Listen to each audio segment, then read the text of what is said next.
Hey, welcome to Say What Podcast. I'm Charlie Perry, and my guest here on the side of me is Stephen Lopes, straight from the point sports talk on WNB1 radio. My partner, Phil, he's tied up. He had some work duties today, so he's away, and but he'll be back next Monday. So what's going on, Steve? I know a lot of stuff seems to be going on with the world of sports, and everybody's excited about tonight. So, pretty sure that's on your mind. We'll see if we agree or disagree. I am very, very excited. I've been excited for at least Since 48 Friday? hours. Yeah, since Friday, really. You got that right because I was driving, I was working, and I turned that game off at halftime. I said they don't have it. I know my team better than most people, and they don't have it tonight. They're gonna lose.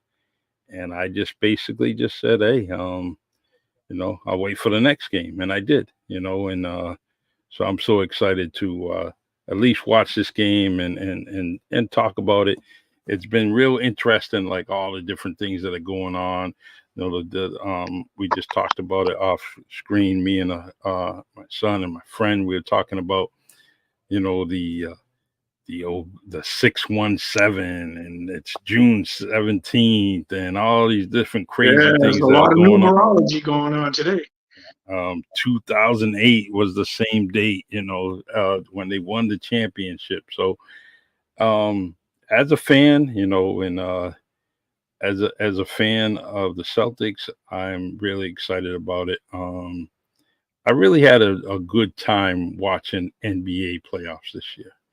It was just something about it that really got me tuned in. But I want to give it credit to the NCAA women's basketball, right? That's what really kind of got everything going and really sparking up things where you started getting a real strong fever, or I did, for basketball, and it just kind of carried over to each Yeah, I arena, agree with you yeah, because my fever was stronger for both the men's and women's college basketball tournament than the actual NBA tournament. And I think a lot of that had to do with the West was pretty competitive, but in the yeah, East, there was a lot of injuries that kind of took away some of the luster that we expect. And I had to wait to the finals to get that excitement back. Like I feel like, oh, here's a challenge. Like and to see the quality of basketball rise to the level we're seeing it at now. yeah. As a basketball fan, you just can't. You gotta learn. We gotta appreciate this because you never know. Next year may be something different. Maybe there's talk about, which I don't think it's uh, talk about the WNBA getting away from the NBA, and I just Nah, think that's it's too too early. soon. It's too early. Yeah, and I They, agree. they they lost money every year on their own, and the WNBA got saved by the NBA from bankruptcy. Um, Yeah. and this year, with the influx of new players led by Caitlin Clark, um, Yep. the whole the whole level of expectation is higher now, and the desire to watch it is high because there's several good players that entered the league this year.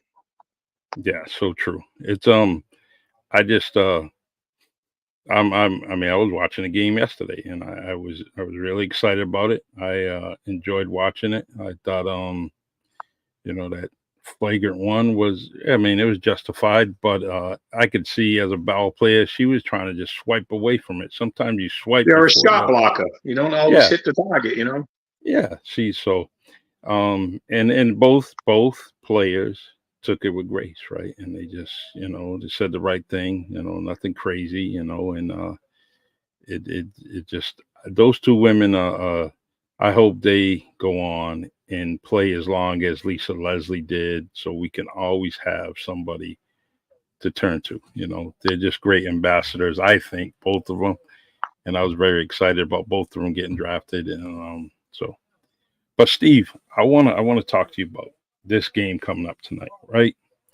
The um Celtics definitely got blown out Friday. Um, It and happens. and it does. And then I was talking to a Laker fan earlier today, and I just said, "Hey, you know what? Your Laker bench beat the starting five of the Celtics pretty good. You know what? And it happens. And so for me to think that it's going to be the same thing today, I don't think so. I think that that veteran squad of the Boston Celtics is going to be a little bit more focused and geared in. Um, and I think they can score 60 points off of Luca's defense. You know, whoever he plays, the Celtics will create But about you 60. know, he doesn't play defense. You're correct, but it's a team sport. He's not going to get beat just by the points he gives up. Just like they're not going to win just because of only the points he puts up. But Yeah, that's going to cancel itself out. Everything he gives, he loses. He needs the supporting cast to step up like they did the other night. But there's so yeah, many subplots to this series. I think the Celtics are playing their greatest ball right now. I think when the games are in Boston, the crowd gets in Kyrie's head. But the biggest thing I think is the Porzingis effect, because everybody talks about what he added on offense, but the difference I think he made was he took away the driving lanes from Luka and Kyrie because of his defense and always helping out to be a shot blocker. Some guys don't even want to drive the lane because they're looking over their shoulder to see where the big man's at, you know? yeah. He's so And the fact that long. he's also giving them a shot in the arm on offense, you know, that's underestimated. There's not. It doesn't surprise me that they lost a game like this with him not there. Yeah, You so know, true. but they've still played a lot better without him being there. But I think having him there, that's why Kyrie's done well the last two games and stuff. Because I mean, he's too good of a player to stay down, but he's not looking to drive to the basket as much when Luka when Porzingis is in. Yeah, he's so tall and he's got a basketball IQ, right? He definitely sees some things and he can and he's a little bit quicker than some people think he is, you know, because he's getting beat pretty big, pretty badly, and he comes from the backside, he ends up blocking a shot. So I wanna talk to you about this. Um, I think the kid Lively from Dallas. I think he's going to be overwhelmed today.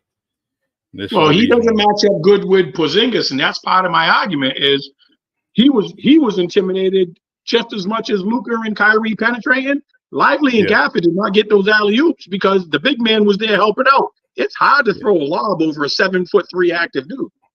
yeah, and it's. I mean, it's. I just don't want them to actually. Maybe you can help me. When Kyrie shot 4 for 22, right, against your Bucks, I believe it was. Was that in Boston or Milwaukee? I don't even recall. That was when we won the champ. That was a few years ago Yeah, because yeah, we, yeah. yeah. And I think this arena is even when he had his greatest games as a Boston Celtic, right? Took a lot of shooting for him to get some great production. And there's something about this arena that he's not You doing well think when it so? comes to shooting. Yeah, I don't think yeah, it's the arena. I think it's the pressure that the arena brings because he left on a little bit of a sour note. He knows he disappointed, you know, the Celtic nation by misleading them, telling them he was staying and all that. And now I felt like, you know, he's created that pressure. And that Boston has created pressure like that on a lot of other opposing players that just can't play well in Boston Garden. He's not the first one. yeah, You know? yeah. So true. The it's I mean you probably remember when he was here. I was following him. I was actually, posting a lot of stuff that he was doing.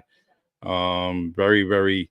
I was a very happy fan with him. I just the amazing talent that he has, and I'm just so glad that I was glad he was on the team. And then the way he left, I did feel betrayed. When it goes back to what you were just saying, Yeah.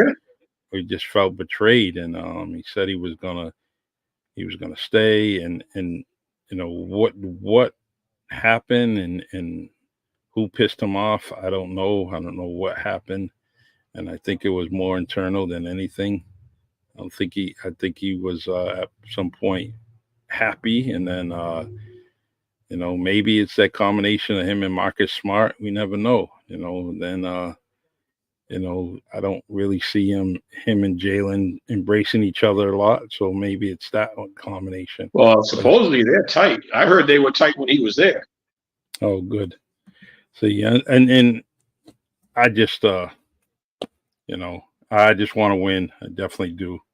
But I really wanted to get you on here because you know how much I respect you when you're talking about the game and watch your show every Thursday on WNB1 Radio, straight to the point with B Mags and Derek, and you guys are great, great, great combination. And Appreciate that. Appreciate the yeah, support. yeah, and it's so in this podcast, I just wanted to Phil is him and I are going to talk about many, many things, and between you, Brian and Derek, and all the guys that we know that are part of WNB1 Radio. I like you guys to come on and so we can kind of go at it.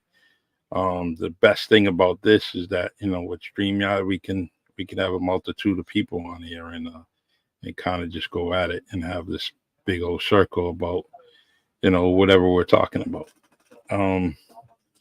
The I'm gonna kind of ask you a question. I didn't let you know about it, but I want to ask you a question about. It's a shame that what's going on in LA, right? You have one of the most storied franchises in the NBA, and they can't get a coach. And I think that the backstory is their superstar, right? Their superstar, and that's the reason why some people are just hesitate of going there. Before it was no hesitation. You definitely wanted to get there. Even when LeBron first got there, that was probably the place to be. What do you think's going on in that Well, organization? you've touched on it already. One, it's the number two market in the league, and they're a storied franchise. They're always expected to win, just like the Yankees in baseball. It's no different. One down year is you could have 5, 10 winning seasons in a row. One down year seems to supersede it. Their organization and their fan base expect to win all the time. The direct problem I see, because everybody would still love that LA job, is you got a superstar who's so powerful that he knows the game so well that I think sometimes he thinks he knows it better than the coaches. Hmm. And the coaches know that if they challenge his opinion, they're going to lose. I forget how many years LeBron's been there, 4 or 5 years, whatever. And they haven't won nothing except for that, that asterisk championship they got. Hmm. But Yep. to me, all the coaches, unless they give total control, I feel like LeBron wants a puppet. He wants somebody that's not going to challenge him. They'll just be there as a symbol. But he's the one that's in the huddle, leading a lot of conversation. And the guys are paying more attention to him than the coach. And I think Yeah. potential coaches have looked and seen that happening and said, I don't want to be in that position. If I'm not going to be allowed to coach my way, then there's no need for me to be here. I think when LeBron's gone, it will become a coach's destination again. But I think they're going to have trouble recruiting a strong coach because they don't want to. They're going to lose that battle with LeBron. Yeah. I agree. It's amazing. I wish sometimes we that I was carrying around. I mean, I always have my phone, but I sometimes we have conversations amongst friends, and somebody like you and I will probably think about it and say, "Damn, that was a great podcast. We just had a conversation. I wish we recorded it, right?" Mm-hmm. And that happened a couple of times this week, and I just sometimes I just wish I could just go ahead and just sometimes people don't have that same conversation when they think they're recorded. It gets a little bit lesser than Yeah, they start trying to pick their words and think about what they're yeah, going to say, yeah, and just instead of some of the best conversations are when you just let it flow. yeah. Is our boy Michael? Michael, how you doing, man? Nice talking to you. And there's a guy that's gonna end up being on this podcast too. So I I like to have I like to see him on your podcast, Steve. Need to Well, invite we can Michael always on. make that happen. Yeah, because that he's got some amazing stories, and I think that think that conversation needs to happen. And I think one day we should have a roundtable on sports in general. I mean, a lot of us like to talk basketball and football, but if there was a way we could talk about the four major sports or anything else that's happening in the Olympics, and we just had a roundtable and kind of went around the horn, let everybody, kind of be a free agent and express their opinions, see who agrees with who and who has different opinions. Exactly. I really been actually because of your podcast, I started following soccer a little bit more, women's soccer, so and then secondly, the other sport is track and field. I finally got back into it. Sha'Carri Richardson, Yeah.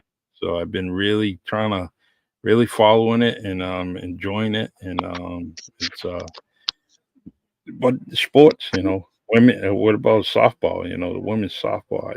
That's on my bucket list, is to go down there, go down to Oklahoma, and see the the to see the series, the championship down there. It's so wonderful down there. I hear so many great stories about it, and I just want to go down there and watch a couple of games down there. So the all right, Steve, we want your prediction for tonight. Tonight, I think it's going to be a hard-fought, close game because I think both teams got something to prove. You got the Mavericks fighting for their life, so every game's a game 7. Boston doesn't want to take the chance of not finishing out at home. Boston also has to treat it like a game 7 in all aspects except one. I wouldn't play Porzingis tonight. If they lost tonight, I'd play him in 6 and 7. But if you play him tonight and you lose or he gets hurt, now what happens? Yeah, he's gone for the rest of the series in the most important games. Yeah. I think Dallas is beatable without Porzingis, but that extra game waiting might get him closer to 90-95% where he can be that dominant figure on offense and defense and give the Celtics a better chance to win, whether it's in Dallas or they still got another shot in Boston. I can't see the Celtics losing 3 in a row, but I think having the home court advantage, they should try to play tonight without him. And if they don't close it out tonight, you bring him back for game 6 and game 7. But if he comes back too early and re-injures himself, then it's 3-2 and you won't have him for 6 or 7. Not if he goes backwards health-wise. Yeah. I think any combination of, let's see, like I'm pretty sure I heard you guys talk about this too on your podcast, but Kyrie and Luka and Tatum and Brown, they kind of cancel each other out. Cancel out. Yep. So, but when you got KP there, then not your KP. Yeah. Kristaps Porzingis, not Kevin.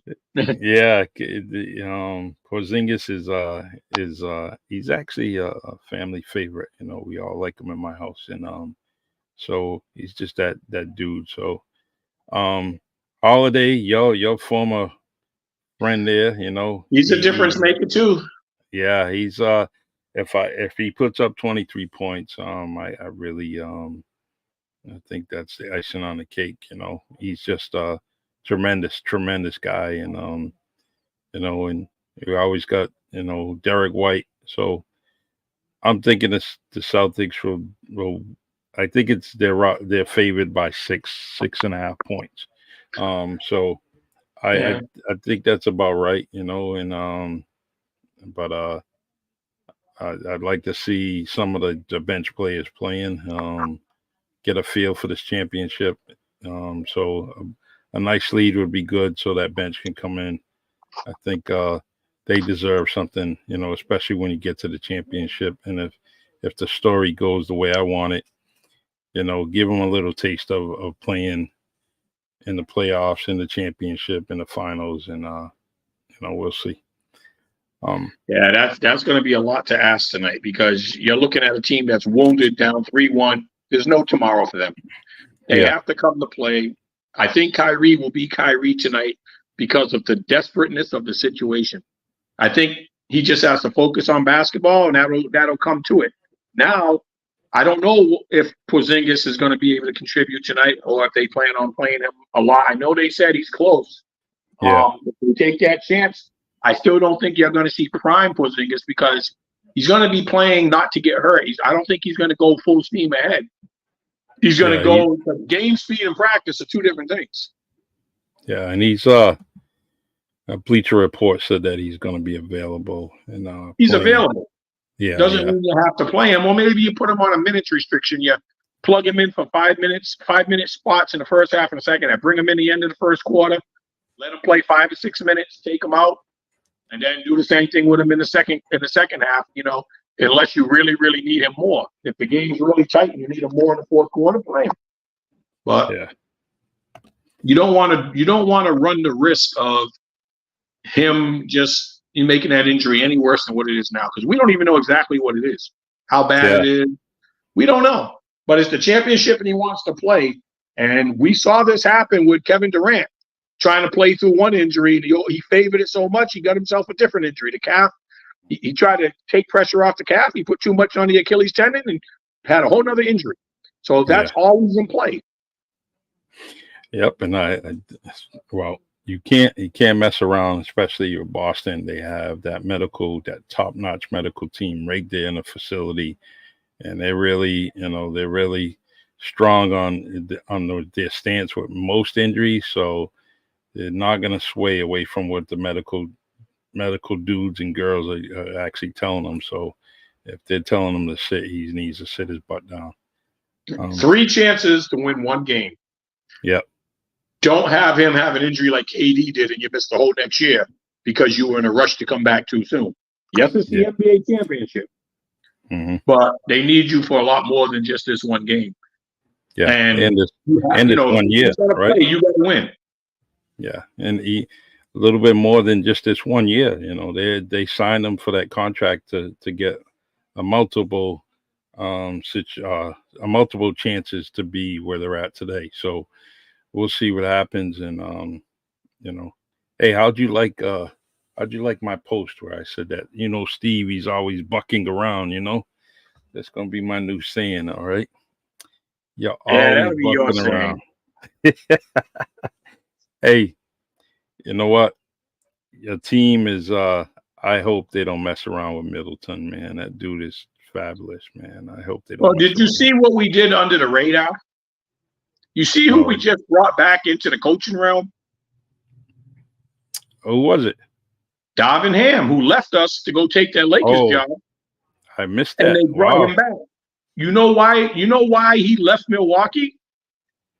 Because he's known as a disciplinarian, and the Bucks didn't want a disciplinarian.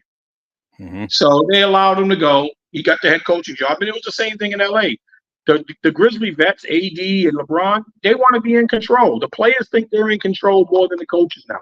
Your job's to play, but they want to coach too. They want to call the shots. And they're the reason that they're causing the most damage to their teams. Let the coach be the coach, let the players be the players, and everything will sort itself out. But Darvin Ham going back to Milwaukee, to me, sends a message to the team that we're going to reel everybody back in and hold people accountable. Because Doc Rivers is kind of strict, and now you got Darvin Ham. So there's not going to be somewhere to go find any soft spots on the coaching staff. They're going to get out of you what you should be putting out.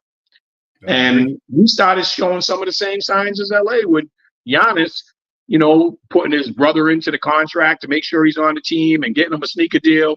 That's only stuff that happens because of how great Giannis is. His brother has no business on that team. No. But because of the star power of Giannis, he can do that. They need to do less of that. And Dame Lillard, and like you mentioned, Drew Holiday. In hindsight, and I wasn't really happy about it when it happened. I would have rather kept Drew Holiday. But once we lost Drew Holiday, we went after Dame Lillard, and I was like, oh, okay, since we lost Drew Holiday, that makes sense. But if you had to hold my feet to the flames, I would have said I'll keep Drew Holiday because of what he does on both ends of the court and his demeanor. He's not a prima donna. Even when he played against, the Celtics, I just, on any team that he was with, I was like, man, that guy's so good.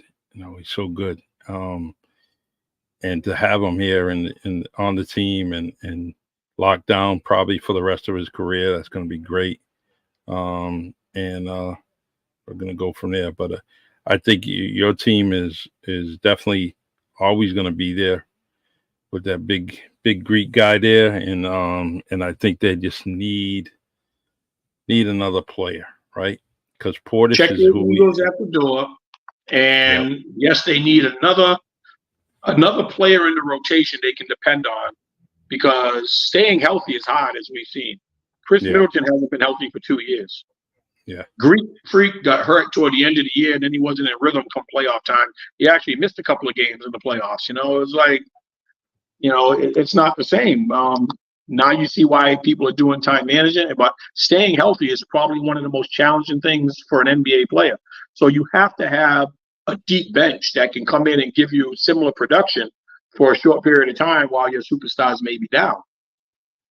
We Well, didn't if have that they, in Milwaukee. yeah, if Middleton leaves, I think they need to grab Jeremy Grant before Philadelphia does.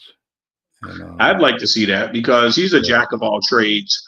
Um, he can do just about anything.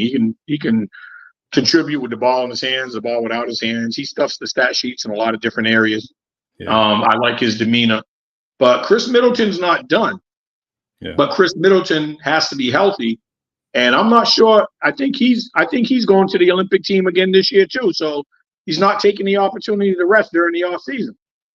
Yeah, that's the only sad thing about the Olympics is that, like I The don't toll it takes on your body. I gotta go through it with Tatum on that team, and it's just something I don't want. And but he's a young man. You know how it is. You can't tell us to stop playing basketball, right? It's an It's bred opportunity. into you, man. It's in your fiber, and like Yeah. I always tell people, like the R. Kelly disease, man. Like your mind's telling you yeah, but your body's telling you no. But in your mind and in your heart, we all believe we're still ballers until we Yeah, get out there and try. that's it, man. Hey, I don't have to tell you how I feel about you. You're a great dude and like a brother to me. So you need anything from me, you give me a caller and let's do this again, man. All right. Hey, anytime if I'm available, I'm there. Anything you need, my man. That's it. I'll be talking to you sometime tomorrow. I got to ask you a question about future guests on my podcast, the Really Charlie podcast. So I want to talk to you about that. I thought you were going to And say you had a parade to plan, so you were trying to get an early start. oh, those duck boats, I'm going to be driving one of them. Yeah. We're going to It's like, see. We'll see how soon that happens. I think it's going to eventually happen. I'm just not 100% sold it'll be tonight, but there's a good chance. I never been to one. And I would like to go to this one. So, all right, brother, you're the best. Take care. And if I was on your team, man, you would have got 1,200 points, bro. Because I would have gave you the ball. Hey, I had people that gave me the ball. Sometimes we just come up short of our goals, man. I don't never blame nobody else for my own shortcomings. That's it. I was seeing that hand up. That's it. I'm gonna throw it to you somewhere, somehow. I'm gonna get it to you. So, all right. Love you, bro. Love your history, and I'll be talking to you tomorrow. Love right, you too, man. Enjoy the game, my man. All right. Thank you. You too. All right, Charlie. Thank you. Yep. All right, everyone. It's my man, Steve Lopes. My man. He's always coming through for me. I needed him. He came through. He said yes, and he was here, to just talk shop. But as you know, I'm going to get ready for this game and go Celtics. It should be a tremendous game, and I think the history is today. I think history is going to be made today by the Boston Celtics, and I can't wait. And I even placed a bet, man. I'm really not into that, but I did. I placed a bet, So we'll see what happens. All right, y'all. Michael, thank you for joining us on YouTube and everybody else on YouTube. I appreciate it. And everyone on Facebook. You can check us out here every Monday, 7:30 p.m. with the host Phil Young and myself, Charlie Perry, on Say What podcast. And this is a great thing. And Phil wanted to do it, and we're doing it. So this is show number 2. And we got a few more. He'll be back next Monday, 7:30 p.m. Eastern time. All right, y'all. Take care. And don't forget WNB1 Radio. You can find us at WNB1.com. That's WNB1. Spell out the word one.com. 24 hours, 7 days out of the week, and add the station to your Apple or Android devices. Take care. WNB1 Radio is located at 262 Union Street, New Bedford, Massachusetts. Forgot about that. All right, y'all. Take care. God bless.